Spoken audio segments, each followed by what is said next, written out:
गुरु सत्ता के प्रति समर्पण।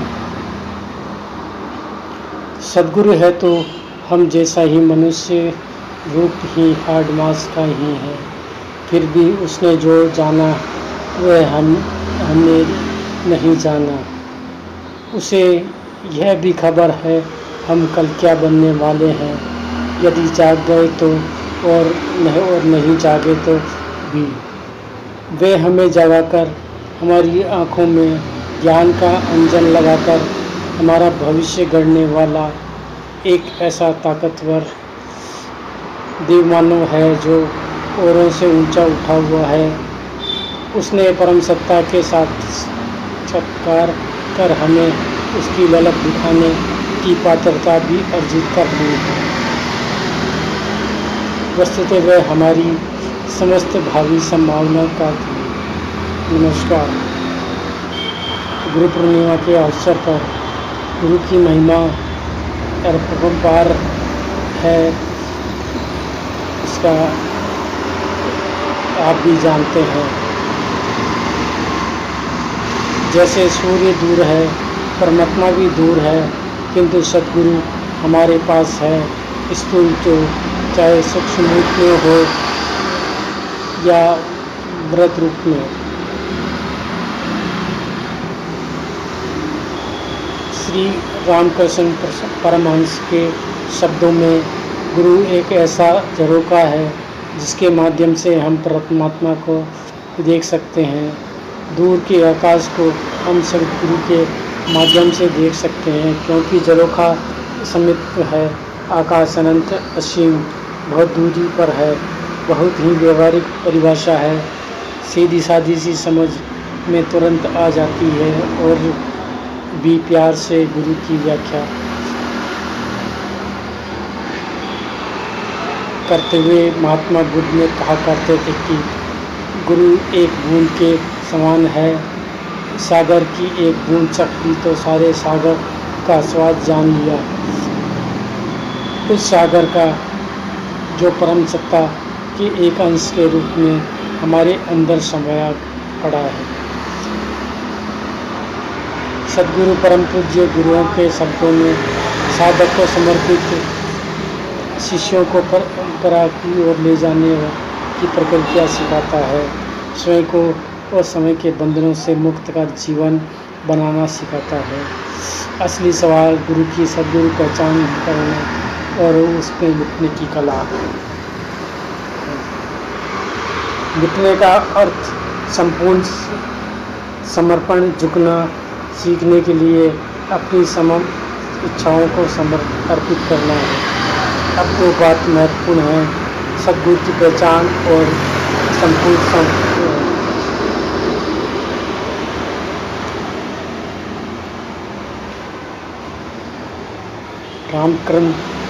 रामकृष्ण परमहंस ने भी नरेंद्र की खोज स्वयं की थी और एक संयोग ऐसा था कि जिसमें वे अपने प्रिय पात्र को देख सकें, उसे बोध करा सकें।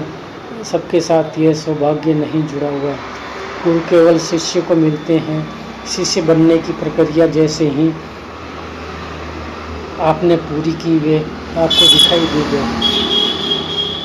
संभवतः कमी यही रह जाती है कि पक नहीं पाता। इसी कारण गुरु को पहचानने में कठिनाई होती है।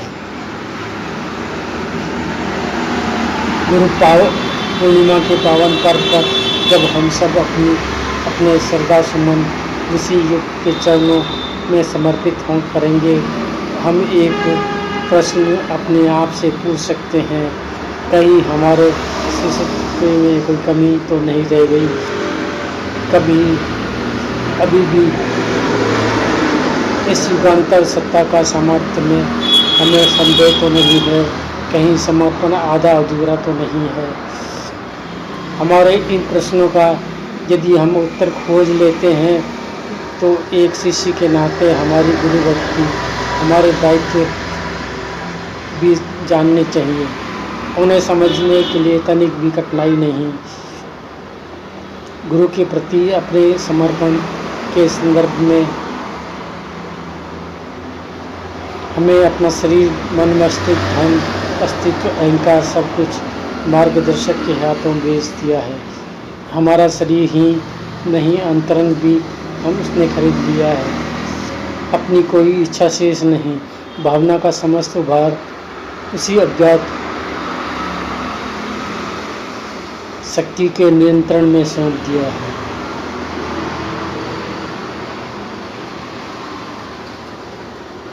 यह घाटे का नहीं, असंख्य गुने लाभ का व्यापार है।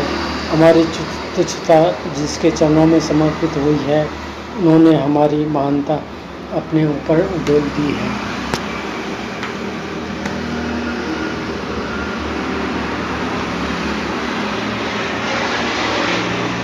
आज के युग में जहाँ कई नकली गुरु, बनावटी गुरु हैं, वह स्वरूप समझ में आने पर मन में कोई असमझ रहता है। इसका ही काम करते रहें। उनके उद्देश्यों के निमित्त अपना सर्वस्व समर्पित कर विकसित होना अनेक अनुभूतियों एवं विलक्षण गुरु सत्ता के संबंध में उपलब्ध है। मात्र भौतिक आध्यात्मिक अनुदानों तक नहीं, वरन विभिन्न रूपों में परोक्ष मार्गदर्शन के रूप में भी है, जिनसे वे सुपात्र शिष्य अपनी राह सम्मार्ग पर चल सके।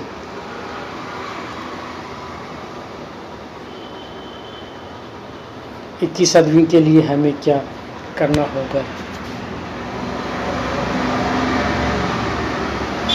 कोई ये ना समझे कि दीप बुझ गया है और प्रगति का क्रम रुक गया है।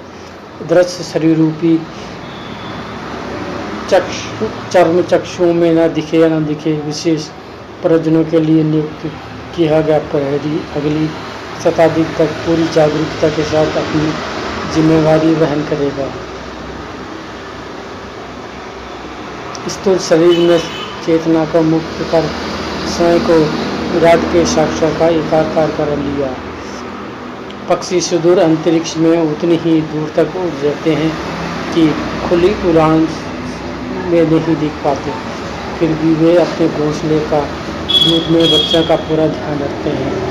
बच्चे भी समय पर उनके द्वारा खुराक मिलने की प्रतीक्षा करते हैं। गाय अपने बछड़े सहित जंगल में चरने जाती है। संयोगवश कभी दोनों पिछड़ भी जाते हैं तो एक दूसरे को पुकारने में कमी नहीं रहने देते।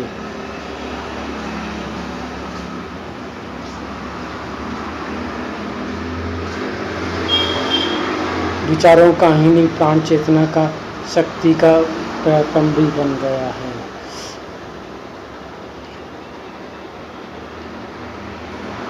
गुरु के सानिध्य में सूक्ष्म प्राण चेतना के संपर्क स्थापित करने का सर्वश्रेष्ठ माध्यम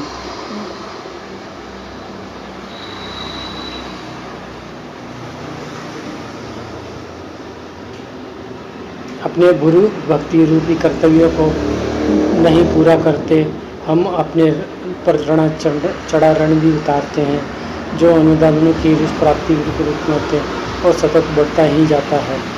इस गुरु पूर्णिमा पर यदि हम ये संकल्प लें कि हम गुरु सत्ता के चरणों में सत्ता अर्पित करने के लिए